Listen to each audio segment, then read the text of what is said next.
শিলাবৃষ্টির জেরে আলু জমি দফা রফা, আলুতে ব্যাপক ক্ষতির আশঙ্কা করছে চাষিমহল। বৃষ্টি থামতেই কোদাল হাতে নেমে পড়ে মাঠে চাষিরা। বৃহস্পতিবার সকাল থেকেই আবহাওয়া দপ্তরের পূর্বাভাস ছিল হুগলি জেলায় বজ্রবিদ্যুৎ সহ বৃষ্টি হতে পারে। সেই মতন বেলা 11টা নাগাদ বজ্রবিদ্যুৎ সহ ঝোড়ো হাওয়া, তার সাথে বৃষ্টি নামে প্রথমে, তারপর শিলাবৃষ্টি শুরু হয়। প্রায় 30 মিনিট যাবৎ শিলাবৃষ্টিতে চাষের ব্যাপক ক্ষয়ক্ষতি হয়েছে বলেই আশঙ্কা করছে চাষিমহল। হুগলির ধনিয়াখালী, তারকেশ্বর, হরিপাল, পান্ডুয়া সহ বিস্তীর্ণ এলাকায় আলু জমিতে জল দাঁড়িয়ে যায়। পাকা আলু তোলার ঠিক আগেই শিলাবৃষ্টিতে আলু চাষের ব্যাপক ক্ষতি হয়েছে। জমিতে জল দাঁড়িয়ে থাকলে আলুর পচন ধরতে পারে বলেই দাবি চাষিদের। এর ফলে লোকসানে পড়তে পারে চাষিরা বলেই চাষির এক অংশের দাবি। চাষিদের ক্ষোভ, আলুর দাম বাড়লে দাম নিয়ন্ত্রণে উঠে পড়ে মাঠে নেমে পড়ে সরকার, কিন্তু প্রাকৃতিক বিপর্যয়ে চাষের বিপুল পরিমাণে ক্ষতি হলে নজর দেয় না। এবার নজর দেবে তো, সেই প্রশ্নই চাষিদের।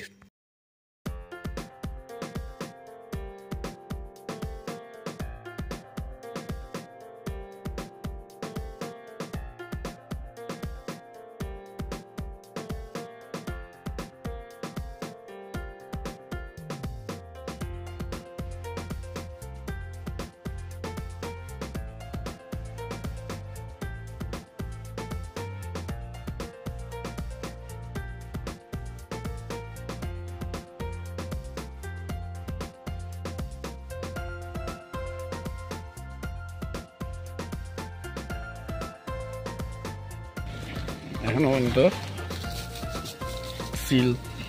সিলের সাইজ দেখুন,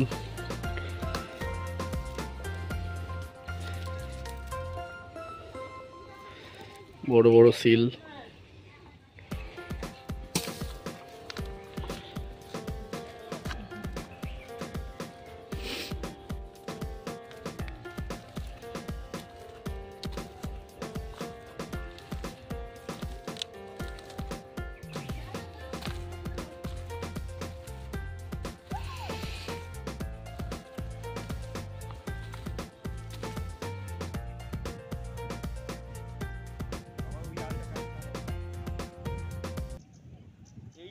আজকে ধনেখালি ব্লকের দশগড়া সহ বিভিন্ন এলাকায় প্রচণ্ড ঝড় বৃষ্টি, তার সঙ্গে মুষলধারে বৃষ্টি হয়েছে, আর বিভিন্ন ফসলের ক্ষতি হয়েছে। যেমন প্রথমত আলুর বিশেষ ক্ষতি হয়েছে, আলু জমিতে জল দাঁড়িয়ে গেছে।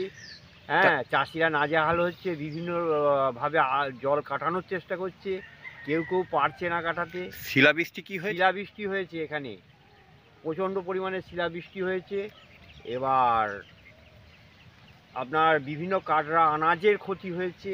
এই দেখুন, আমার শশা জমিতে জল দাঁড়িয়ে গেছে, কাটানোর উপায় নেই, গাছগুলো সব মরে যাবে, এরম পজিশান। এতে কিছু করা যাচ্ছে না, সমস্ত আনাজের ক্ষয়ক্ষতি হবে। হ্যাঁ, এখন কি করবেন? এখন কি করা যাবে? আপনার নাম? আমার নাম বেচারাম ঘোষ।